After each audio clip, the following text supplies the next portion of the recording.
Hello everyone, this is your Honey Ma'am.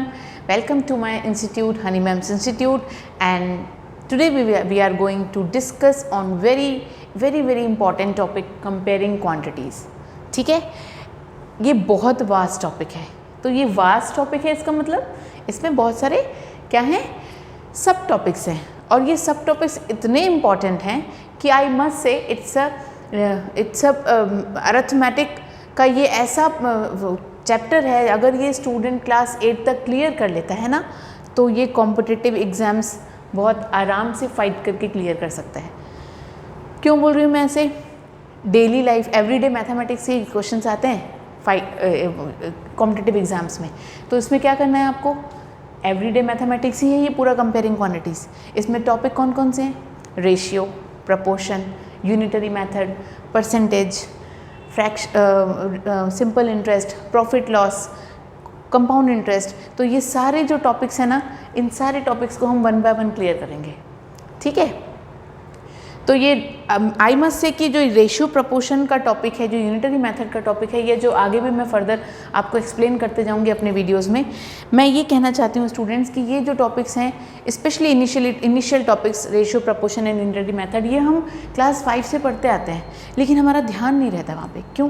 क्योंकि कुछ questions इसके प्रॉब्लम सम्स, मतलब वर्ड प्रॉब्लम होते हैं. तो स्टूडेंट को जो वर्ड प्रॉब्लम को जो समझने का जो कॉन्सेप्ट है, वो थोड़ा सा जैसे ही वो थोड़ा लूज़ कर देते हैं ये कॉन्सेप्ट, यहाँ पे आपके मार्क्स चले जाते हैं. ठीक है. तो सबसे पहले आपका बहुत इंपॉर्टेंट जो मोटिव है ना, वो है सबसे पहला स्टेप, क्वेश्चन के मीनिंग को समझो. ठीक है. वर्ड प्रॉब्लम में यही समझा जाता है. तो ये इतना वास्ट टॉपिक है, तो हम लोग आराम से धीरे धीरे पढ़ेंगे with so many examples. Everyday mathematics बोला तो ऑफकोर्स मैं इस टॉपिक को पूरी तरह से आपके रियल लाइफ से कनेक्ट करूँगी, जिसमें आप समझोगे कि यस एग्जैक्टली अगर हमारा रेशियो, प्रपोर्शन, यूनिटरी मेथड ये बेसिक क्लियर हो जाए तो हम आगे भी बढ़ सकते हैं. ठीक है. तो let's start with my today's topic, ratio. Ratio का मतलब क्या होता है? रेशियो का मतलब होता है दो क्वांटिटीज़ का कंपैरिजन. ठीक है. दो क्वांटिटीज़ का कंपैरिजन कैसे होता है, अब वो मैं दिखाऊंगी आपको, या तो डिवीजन के फॉर्म में या तो फ्रैक्शन के फॉर्म में. इसको हम लोग कैसे भी सॉल्व कर सकते हैं. तो क्वांटिटीज़ को कंपेयर कब करते हैं? जब हम उस क्वांटिटीज़ को सेम यूनिट में देखते हैं. ठीक है. जैसे अगर मैं दो स्टूडेंट्स का भी कंपेयर करूंगी कभी भी, तो मैं दो स्टूडेंट को क्लास 6 के स्टूडेंट को क्लास 11 के स्टूडेंट से कंपेयर नहीं करूंगी. वो दोनों का IQ लेवल डिफरेंट है, वो दोनों के मेथड ऑफ सॉल्विंग डिफरेंट है, वो दोनों का टॉप सिलेबस डिफरेंट है. तो why I will compare this type of, मतलब इट्स अ बिग डिफरेंस ना. तो ये कंपेरिजन किस में होगा? सेम क्लास के स्टूडेंट को होता है इस कंपैरिजन. वैसे ही रेशियो में भी जब हम करेंगे कंपैरिजन ऑफ टू क्वांटिटीज़, तो उनकी यूनिट भी सेम होनी चाहिए. तो ये आपका बेसिक रूल है. पहला, रेशियो के लिए दो क्वांटिटी. दूसरा, रेशियो के लिए डिवीजन या फ्रैक्शन के फॉर्म में हम सॉल्व कर सकते हैं. तीसरा, हमारी यूनिट्स बिल्कुल सेम होनी चाहिए. तो अगर यूनिट सेम नहीं है तो क्या करना है, लेट्स सी. ठीक है. So I am coming to my example. तो मैं एग्जाम्पल पे आऊँगी पहले और एग्जाम्पल सॉल्व करेंगे, उसके बाद हम इस टॉपिक को कंटिन्यू करेंगे. ठीक है. तो मैं रेशियो में आ रही हूँ. तो रेशियो के लिए मैंने बोला कोई भी दो क्वांटिटी हो. तो let's the quantity will be, मैंने ले लिया बॉयज़. ठीक है. बॉयज़ इन अ क्लास 25 हैं. ठीक है. गर्ल्स इन अ क्लास 20 हैं. मैं बोलूँगी इन दोनों का रेशियो निकाल लो. तो रेशियो कैसे होगा? देखो, रेशियो का सिंबल होता है, सिंबल क्या होता है ये भी बहुत ज़रूरी है आपको समझना. क्या है? दिस, ये आपका रेशियो का सिंबल है. मतलब कि मैं बॉयज़ टू गर्ल्स करूँगी तो मैं बीच में ये वाला सिंबल ज़रूर लगाऊंगी. ये दो क्वांटिटी हो गई, इनमें कोई यूनिट नहीं है. Both are the children studying in class या स्कूल. ठीक है. They are the students. ठीक. अब बॉयज़ कितने हैं? 25 और गर्ल्स कितनी हैं? 20. मैंने क्या बोला? मैं इनको सिंबल से डिनोट, ये सिंबल से डिनोट करूँगी कि इनके बीच में रेशियो हो रहा है, और फिर हम इसको डिवाइड के फॉर्म में कंपेयर कर सकते हैं. क्या ये आपका फाइनल आंसर है? कभी भी जब आप नंबर्स देखते हैं कुछ इस तरह से जो वो किसी एक सेम नंबर से डिवाइड हो सकते हैं या मल्टीप्लाई हो सकते हैं, उनको इक्विवेलेंट रेशियोज बोलते हैं। तो ये मेरा एक ऐसे नंबर्स हैं जो कि सेम नंबर से डिवाइड हो सकते हैं, which will come in the table of 5. So I am going to divide both this number by 5. So I will get 5/4 और you can write it like 5 to 4. ठीक है, ये तो हुआ आपका जब यूनिट्स सेम होती हैं। मैंने से बॉयज़ और गर्ल का रेशियो निकाला है, आप गर्ल से स्टूडेंट का भी रेशियो निकाल सकते हो, बॉयज़ से स्टूडेंट का भी निकाल सकते हो। स्टूडेंट के लिए क्या करेंगे, एक सिंपल सी चीज़, student means boys and girls both. तो जब स्टूडेंट्स निकालेंगे तो गर्ल्स प्लस बॉयज़ दोनों कर लेंगे। ठीक है, तो 20 + 25 विल गिव यू 45. ठीक, अब इस स्टूडेंट के रेशियो से, है ना, गर्ल्स का रेशियो बहुत सिंपली निकल जाएगा। Students are 45, girls 20. Again convert this into the simplest form, again divided by 5 and you will get 9/4 और 9:4. कुछ इस तरह से ये क्वेश्चन फर्दर सॉल्व होते हैं। अब मैं लूँगी एक और एग्जाम्पल जो कि होगा मेरा डिफरेंट यूनिट से। आपको यूनिट को भी तो सेम करना आना चाहिए। तो ये रेशियो का टॉपिक फिर इट्स जस्ट लाइक दिस, आप रेशियो को या तो सेम क्वांटिटीज़ में सेम यूनिट्स में देखोगे रेशियो के क्वेश्चंस, या तो फिर आप रेशियो के क्वेश्चन डिफरेंट यूनिट्स में देखोगे। करने का तरीका बिल्कुल सेम। ठीक है, तो let's take the different example of with different unit. ठीक, this is of one first example and second example I am going to take कि मैं रेशियो ले रही हूँ 3 kg ऑफ वीट का 500 ग्राम ऑफ वीट से। हम इस वीट की बात कर रहे हैं, वीट मीन्स गेहूं होता है ना। तो केजी और ग्राम, क्या ये यूनिट सेम है? नो। तो हम ग्राम को केजी में चेंज करेंगे तो डिवाइड बाय 1000 करना पड़ेगा, हम केजी को ग्राम में चेंज करेंगे तो इनटू 1000 करना। अब ये क्या बोला मैंने, ये भी देख लो थोड़ा सा। हमको पता है, ये हम बहुत बेसिक क्लास में सीखते हैं ये सब, है ना। इसको ये क्या है, 1 kg = 1000 ग्राम। हम इतना बेसिक में सीखते हैं, उसके बाद भी बहुत सारे स्टूडेंट आज भी कंफ्यूज रहते हैं कि 1 आवर में 60 मिनट होते हैं। ठीक है, ये तो ठीक है क्योंकि हम लोग डेली बात करते हैं। 1 मीटर में 100 सेंटीमीटर होते हैं, 100 होते हैं। 1 मीटर में 100 सेंटीमीटर, 1 सेंटीमीटर में 10 millimetre. No no no ma'am, 100 millimetre. इतना कन्फ्यूजन, तो बेटर ये बेसिक तो क्लियर कर लो। ठीक है, ये बेसिक क्लियर करना बहुत ज़रूरी है। अगर आप क्वांटिटीज़ के मेजरमेंट्स ही रॉन्ग लिखेंगे तो आपका क्वेश्चन पूरा रॉन्ग हो जाएगा। ठीक है, तो लेट्स स्टार्ट। अगर 1 kg = 1000 ग्राम है तो 3 kg क्या होगा, 3 × 1000 = 3000 ग्राम, है ना। अब लेते हैं, अब देखो दोनों ग्राम में आ गए, है ना। तो let's take the next step. क्या हुआ, 3000 ग्राम का 500 ग्राम से रेशियो। ठीक, अब लो इसको इस फॉर्म में, डिवाइड के फॉर्म में, है ना। रेशियो में कोई भी यूनिट नहीं शो होती है, रेशियो में कोई भी यूनिट नहीं शो होती है, ये बोला जाता है ना। ये बोला नहीं जाता है, यही सही तरीका है। तो फिर ये यूनिट जाती कहाँ है, कैंसिल हो जाती है। सेम हो गई ना, आप कैंसिल कर सकते हैं यूनिट्स को। ठीक है, अब ये क्या हुआ, जीरोस कैंसिल, जीरोस कैंसिल। छोटे बच्चे होते हैं ना क्लास 5th 6th के, वो बोलते हैं मैम ये कैंसिल कैसे होता है जीरो। तो वो क्या करते हैं ना, कभी कभी अगर 305 हुआ और ये 500 हुआ तो इन जीरोस को भी कैंसिल कर देते हैं। ये बहुत बिग मिस्टेक है, जीरोस ऐसे बीच से कैंसिल नहीं होते हैं, इट्स अ रॉन्ग मेथड। तो क्या होता है, जीरोस कैंसिल होते हैं साइड से। अगर आप इस वाले स्टेप में डाउटफुल हैं कि मैं राइट कर रही हूँ कि रॉन्ग कर रही हूँ, तो बेटर नॉट टू डू, है ना। जब तक आपकी वो पूरा मतलब होल्ड ना आ जाए इस वाले स्टेप में कि नहीं, मैं जब भी करेंगे, हम जब भी करेंगे वो राइट करेंगे। तो इसको हम इस तरह से भी कर सकते हैं। ठीक है, देखते हैं। और मैं समझा रही हूँ आपको कि जैसे ही मैंने 1000 ग्राम लिया अपॉन 500 ग्राम लिया, मैंने सिर्फ ग्राम और ग्राम वाली यूनिट्स को कैंसिल किया। यहाँ पे भी मेरे पास 30/5 ही है और यहाँ पे भी मेरे पास 3000 अपॉन 500 है, ठीक है। यहाँ पे सेम नंबर से डिवाइड होगा और वो नंबर है 5 अपॉन 5, ठीक है। यहाँ पे पहले मैं कर लेती हूँ 5 अपॉन 5 कर लेते हैं, सेम स्टेप में चलते हैं, देखते हैं आगे क्या होता है, ठीक है। ये गया आपका 6 to 1 में, ठीक है। मतलब कि अगर मैं 2 पहले ना लिखूं और मैं अपॉन लिखूं तो ज़्यादा बेटर रहेगा स्टूडेंट्स को समझने के लिए, आप लोगों के लिए, ठीक है। और इसको फिर मैं लिख सकती हूँ 6 to 1, है ना। अब यहाँ देखते हैं 5 to 5 किया तो 3000 से 5 से डिवाइड होगा अगर तो 600 आएगा अपॉन 100 आएगा। अब ये दोनों ही 100 के टेबल में आते हैं, चलो 100 से डिवाइड कर लेते हैं एक बार और, है ना। तब तक हम करेंगे जब तक सिंपलेस्ट फॉर्म ना मिले, और ये आ गया आपका 6 to 1। तो ये ऐसे तरीके होते हैं, बहुत सिंपल छोटे छोटे तरीके। आपका बेसिक क्लियर होना बहुत ज़रूरी है। ये बेसिक क्लास 6 से नहीं बोलूँगी मैं, क्लास 5 में भी है ये वाला टॉपिक। तो this is the way how to solve the questions and the concept of ratio must be clear before doing the questions on ratio, ठीक है। नेक्स्ट स्टेप पे आते हैं हम, प्रपोर्शन।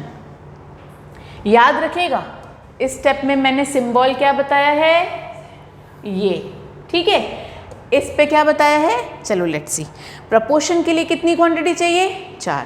कैसे होनी चाहिए, 2 रेशियोज का कंपैरिजन, 2 क्वांटिटी का कंपैरिजन रेशियो, 2 रेशियोज का कंपैरिजन या उनका सॉल्यूशन प्रपोर्शन होता है, ठीक है। प्रपोर्शन किनके बीच में होता है, ये उनका सिंबल है, प्रपोर्शन का सिंबल है ये, ठीक है, सिंबल ऑफ प्रपोर्शन, ठीक। 2 रेशियोज ले लो, कोई भी 2 रेशियो यहाँ ले लो और उनका अगर आपको कंपैरिजन करना है तो बीच में आपको प्रपोर्शन की साइन चाहिए, ठीक है। ये रेशियो कैसे भी हो सकते हैं, कैसे भी, इसमें भी बहुत इंपॉर्टेंट है कि इसकी यूनिट सेम हो, ठीक है। तो ये रहा आपका रेशियो बन गया ये 2:4 एंड 5:15, ये रहा आपका। अब हम देखते हैं अगर क्वांटिटीज़ प्रपोर्शन में नहीं हैं या क्वांटिटीज़ प्रपोर्शन में हैं, ये पता कैसे चलता है, जब रेशियोज इक्विवेलेंट होते हैं, इक्वल होते हैं, ठीक है। लेट्स सी, मैंने बोला था रेशियो को अपॉन में ले सकते हैं हम, ठीक। और ये है 5/15। इसको हम लोग सॉल्व करेंगे, अगर ये 2 के टेबल से दोनों जाता है, 2 1 से कैंसिल आउट हो जाएगा, 2 1 से 2, 2 2 से 4, ये कैंसिल होगा, 5 1 से 5, 5 3 से 15। अब अगर मैं बोलूँ कि मेरे पास ये वाला पार्ट है, ठीक है, रेशियोज़ का, अब मुझे देखना है कि क्या मेरे ये चारों क्वांटिटीज़ प्रपोर्शन में हैं, तो मैं क्या बोलूँगी, हैं कि नहीं है। लेट्स सी द फॉर्मूला, और you can see two like मैं आपको 2 मेथड बताऊंगी, आप दोनों में से कुछ भी मेथड यूज़ कर सकते हैं, जो आपको इजी लगे, बोथ आर करेक्ट, ठीक है। मैंने यहाँ पे कोई यूनिट नहीं लिए, पहली बात तो ये ध्यान रखना।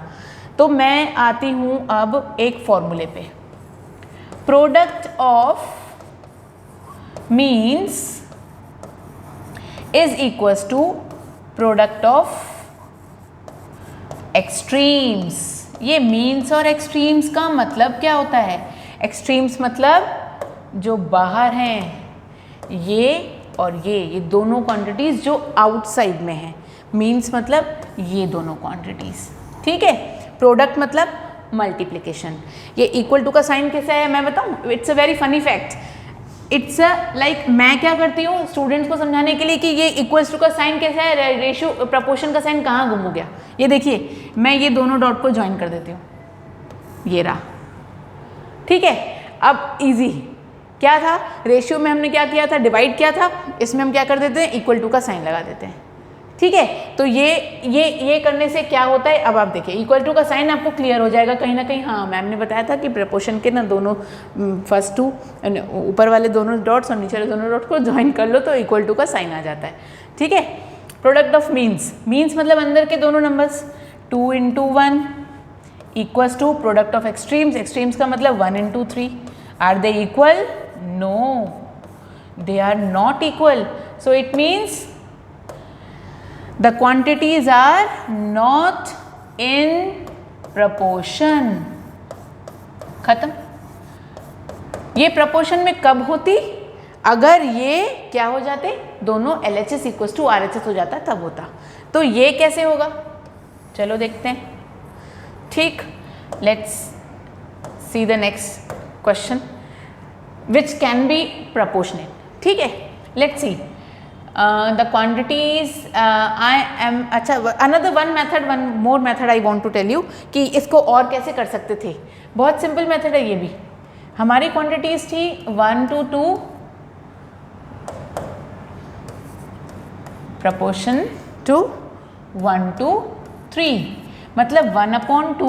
फिर मैंने बता दिया था इन दोनों जो पॉइंट्स को ज्वाइन कर लो, इक्वल टू 1/3.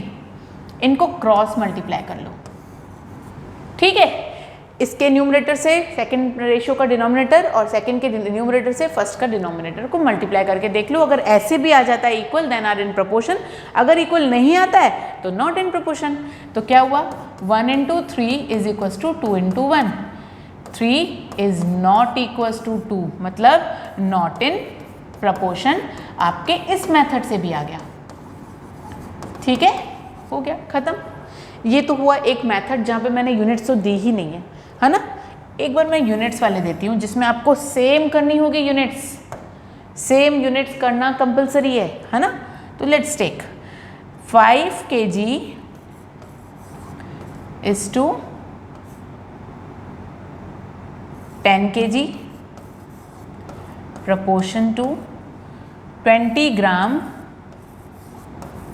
To 200 gram. अब देखो सब ग्राम में है. अच्छा, अब जरूरी है करना. लेट्स सी, 5 kg के साथ 10 kg आ गया है ना. किसमें, कंपैरिजन में. रेशियो के फॉर्म में है तो ऑफकोर्स हम लोग क्या करते हैं, इसको डिवाइड के फॉर्म में ले आ सकते हैं. kg कैंसिल हो गया, देखिए आप, हुआ ना.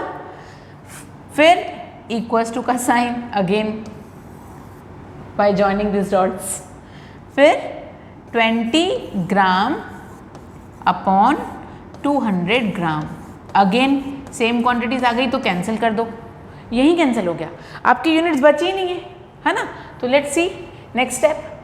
5 to 10, मतलब ये 5 के टेबल से जाएगा और ये 20 to 200 ये भी 20 के टेबल से आराम से जा सकता है.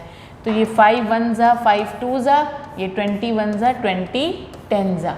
अब देखो यहाँ पे आपके पास 1/2 इज इक्वल्स टू 1/10. अब आपको ये वाला मेथड यूज करना है, product of means equals to product of extremes. ये भी कर सकते हो या बाय क्रॉस मल्टीप्लिकेशन भी कर सकते हो. ठीक है, तो मैं यहाँ पे बहुत इजी लगता है स्टूडेंट्स को क्रॉस मल्टीप्लिकेशन, क्योंकि बहुत सारे ऐसे बच्चे होते हैं जिनको ये सब फॉर्मूले याद नहीं होते हैं, उनको मेथड्स याद रह जाते हैं. तो ये उनके लिए. ठीक है, तो क्या हुआ, 1 into 10 is equals to 1 into 20, where 10 is not equals to 2, where 10 is not equals to 2, so not in proportion. ये रहा आपका एक और, जिसमें आपको दिखी तो सही कि ये सारी क्वांटिटीज़ डिफरेंट हैं, लेकिन जैसे ही हमने रेशियो में किया तो हमारी क्वांटिटीज़ के यूनिट्स जो हैं वो क्या हुआ, यूनिट्स तो आपको सेम दिखी होंगी, पर अभी जब यूनिट्स को हमने डिवीजन के फॉर्म में ले आए तो यूनिट्स अपने आप ही कैंसिल हो गई. तो ये नॉट इन प्रपोर्शन और प्रपोर्शन का कॉन्सेप्ट एक और एग्जांपल मैं बताऊंगी, बिकॉज दोनों ही एग्जांपल मैंने नॉट इन प्रपोर्शन के बताएं. एक बताऊंगी आपको जो प्रपोर्शन में होते हैं. ठीक, let's take one another example. ये 3 क्वांटिटीज़ लेते हैं हम. 18 to 6 proportion to 30 to 10. ठीक है, हो गया. तो फर्स्ट 2 क्वांटिटी कहाँ गई, फर्स्ट 2 क्वांटिटी ये ले लो आप डिवीजन में. Again join the dots in form of equals to sign and 30 to 1. ये आपके दोनों ही नंबर 6 के टेबल से जा रहे हैं, ये आपके दोनों ही नंबर 10 के टेबल से जा रहे हैं. देख लीजिए, चेक कर लीजिए. चलो 6 1 जा 6, 6 3 जा 18, मतलब ये आ गया आपका 3/1. 10 3 जा 3, 10 1 जा 10, ये भी आ गया आपका 3/1. जब क्वांटिटीज सेम आ ही गई हैं, इक्वल्स टू के LHS इक्वल्स टू RHS है, तो इसको बोलते हैं क्वांटिटीज आर इन प्रपोर्शन. तो ये था कॉन्सेप्ट आपका प्रपोर्शन और ये था कॉन्सेप्ट आपका रेशियो में.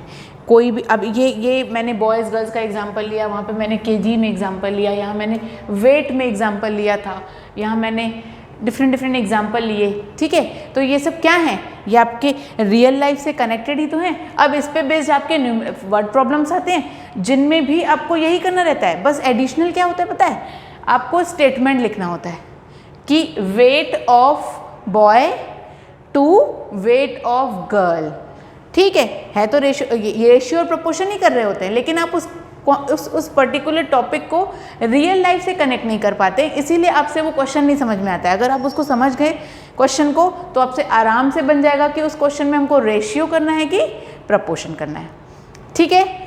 अब आते हैं हमारे नेक्स्ट टॉपिक पे, unitary method. Unitary method, unitary में यूनिट वर्ड है और यूनिट का मतलब होता है एक, ठीक है। तो ये यूनिटरी मेथड कैसे होता है, मम्मी बोलती हैं कि मार्केट से आपको 6 पेंस की कॉस्ट तो हमको पता है, अच्छा ये 6 पेंस की कॉस्ट अच्छा 36 रुपीज़ है, चलो ऐसे ही 15 पेंस लेके आओ, और मम्मी ने आपको पैसे दिए 50 रुपीज़, पता ही नहीं है आपको क्या कैलकुलेशन है, जाएंगे भैया हमको ना ये वाली जो पेन लेके गए थे ना, आपको 6 पेंस लेके गए थे ना 36 रुपीज़ में, सेम पेंस ना हमको 15 रुपीज़ की दे दो। अगर वो ऑनेस्ट होगा बंदा शॉपकीपर तो वो आपको सही अमाउंट वापस कर देगा। अगर आपको पता ही नहीं होगा कि इसका कैलकुलेशन कैसे होगा तो आप उसको डायरेक्टली तुरंत नहीं बता सकते हो कि भैया इतने काटो और इतने वापस दो, है ना। तो इट शुड बी नोन कि आप जहाँ जा रहे हो करने शॉपिंग करने या शॉपकीपर के पास कोई छोटे मोटे सामान लाने, तो आपको पता होना चाहिए ना कि किसकी क्वांटिटी कितनी है और किसकी नहीं। तो ये यूनिटरी मेथड सिखा देता है, एकदम सिंपल सी चीज़ है। लेट्स सी क्या बोलते हैं हम। मैंने बोला यूनिटरी में एक बहुत इंपॉर्टेंट वर्ड है यूनिट। यूनिट मतलब एक की कॉस्ट पता होती है तो हम पता नहीं कितनों की कॉस्ट निकाल लेते हैं, लेकिन अगर मुझे 6 की कॉस्ट पता है और मैं पूछ रही हूँ 15 की कॉस्ट, दिमाग घूम जाएगा। और अगर दिमाग घूम जाएगा तो आपका पूरा टाइम जो है ना, हम लोग जो कॉम्पिटिटिव एग्जाम फाइट करके क्लियर करने की बात करते हैं, ये पूरा क्वेश्चन का टाइम ही उसी में चले जाएगा, पूरा टाइम इसी क्वेश्चन में जाएगा, तो आगे के क्वेश्चन कैसे करेंगे। और अगर ये क्वेश्चन आ गया तो फिर ईजी है क्वेश्चन को समझना। तो लेट्स स्टार्ट। मैंने बोला आपकी मम्मा ने आपको भेजा है 6 पेन्स लाने के लिए, जो कि कितने रुपए की थी, 36 रुपीज़ की थी। 36 रुपीज़। पेन्स इतनी अच्छी हैं कि मम्मी ने बोला 6 नहीं, तुरंत आप 15 पेन्स लेके आओ। तो 15 पेन्स की कॉस्ट कितनी होगी, ये तो आपको पता ही नहीं है ना, ये आपको नहीं पता है।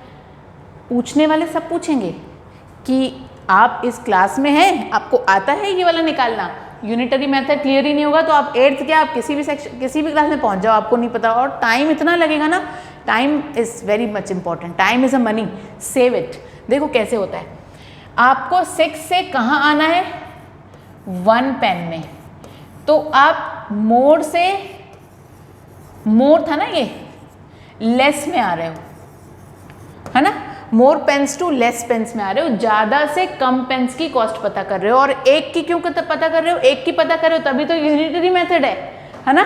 तो क्या हुआ, मोर से लेस में आते हैं तो हम डिवाइड करते हैं, ठीक है, हम डिवाइड करते हैं।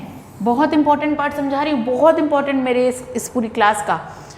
6 पेन्स की कॉस्ट अगर ₹36 है तो 1 पेन की कॉस्ट क्या होगी, 1 पेन की कॉस्ट 36 को इस 6 से डिवाइड कर दो आप, ये गया 6 के टेबल से आता है ये, और 1 पेन की कॉस्ट निकल गई 6 रुपीज़। कितने रुपीज़, 6 रुपीज़, है ना। अब ये 1 पेन की कॉस्ट 6 रुपये, अब तो तुम किसी का भी पता लगवा लो, हमको पता है भैया लेस टू मोर जाते हैं तो मल्टीप्लाई करते हैं, मोर टू लेस में आते हैं तो बच्चे भूल जाते हैं हम क्या करते हैं, है ना। लेकिन ये आपको याद रखना है, अब याद रहेगा। यूनिटरी मीन्स पहले यूनिट पे आओ फिर मैक्सिमम में जाओ, ठीक है। तो अब हुआ therefore cost of 15 pens is equals to ₹6 से 15 को मल्टीप्लाई कर दो, क्या आया आपका 90 रुपीज़, ठीक है। तो ये कॉन्सेप्ट समझ में आ गया। अब यहां पे क्या गए थे, लेस टू मोर, है ना, और लेस टू मोर में हम क्या करते हैं, मल्टीप्लाई करते हैं। क्या करते हैं, मल्टीप्लाई करते हैं। तो यहाँ पे 2 ऑपरेशन हो रहे हैं, more to less divide, less to more multiplication. ठीक है, ये हुआ आपका यूनिटरी मेथड का एक एग्जाम्पल। एक और एग्जाम्पल ले लेते हैं, चलो बड़े बड़े नंबर्स का ले लेते हैं। तो हमने लिया नंबर ऑफ टॉयज़ है हमारे पास 15 टॉयज़। ठीक है, 15 टॉयज़ की कॉस्ट है आपकी कितने रुपीज़? 3000 रुपीज़। ठीक, तो कॉस्ट ऑफ 25 टॉयज़ आपको निकालने। आई होप मेरे सारे स्टूडेंट्स बता लेंगे अब। ठीक है, देखो मोर टू, पहले तो यूनिटरी में आओ, कॉस्ट ऑफ 1 टॉय पे आते हैं हम। कॉस्ट ऑफ 1 टॉय, तो क्या किया हमने? मोर टू लेस में आए, कितना होगा? मोर कितने थे? 15,000 की, 15 टॉयज की कॉस्ट 3000। इसको लेस पे जाना है तो क्या करेंगे? डिवाइड करेंगे। ठीक है, अब इस डिवीजन को देख के डरना मत, ये 15 का नंबर देख रहे हो ना, ये 15 है ना, ये 2 डिजिट नंबर है, इसकी फर्स्ट 2 डिजिट नंबर देखो है 15 के डबल में 30 आता है, आता है। इसको सिंपली डिवाइड कर दो, divided by 15 both the numbers. इसको ना इक्विवेलेंट रेशियोज बोलते हैं। when the ratios are or the numerator and the denominator are multiplying or dividing with the same number is this process is known as making the ratios in an equivalent ratio। ठीक है, जब किसी numerator और denominator को हम क्या करते हैं? सेम नंबर से मल्टीप्लाई या डिवाइड करते हैं, तो ऐसे रेशियोज को इक्विवेलेंट रेशियोज बनाना होता है। Equivalent means equal. ठीक है, अब देखो यहाँ पे डिवाइड किया हमने, ये 2 आया, 15 से डिवाइड हुआ, ये 100 और ये आ गया 1। मतलब एक टॉय की कॉस्ट क्या हुई? Cost of 1 toy 200 rupees. ठीक है, सो कॉस्ट ऑफ, अब तो कितनी भी निकाल लो 25 का, तुम हमसे 25,000 की कॉस्ट निकलवा लो, 25,000 टॉयज़ की कॉस्ट निकाल लो, हमको आ जाएगा। क्या करना है? सिंपली इस नंबर से 25,000 को, 30,000 को, 2500 को, 25 को क्या करना है? सिंपली मल्टीप्लाई करना है, क्योंकि हम लेस टू मोर जा रहे हैं। तो क्या हुआ? ये ₹200 को मल्टीप्लाई करो 25 से, ये भी सिंपल होता है। 25 को 2 से मल्टीप्लाई करो सिंपली, 25 2 ज़ा 50 और ये 25 0 ज़ा 0, 25 0 ज़ा 0, आ गया आपका 5000। तो क्या किया आपने? मोर टू लेस में आए तो डिवाइड किया, ठीक, और लेस टू मोर में गए तो मल्टीप्लाई किया। बस this is your unitary method. इससे रिलेटेड एनसीईआरटी के क्वेश्चंस मैं अपने नेक्स्ट वीडियो में डालूंगी। ये जस्ट था introduction. Thank you so much, stay tune, be safe. Thank you everyone.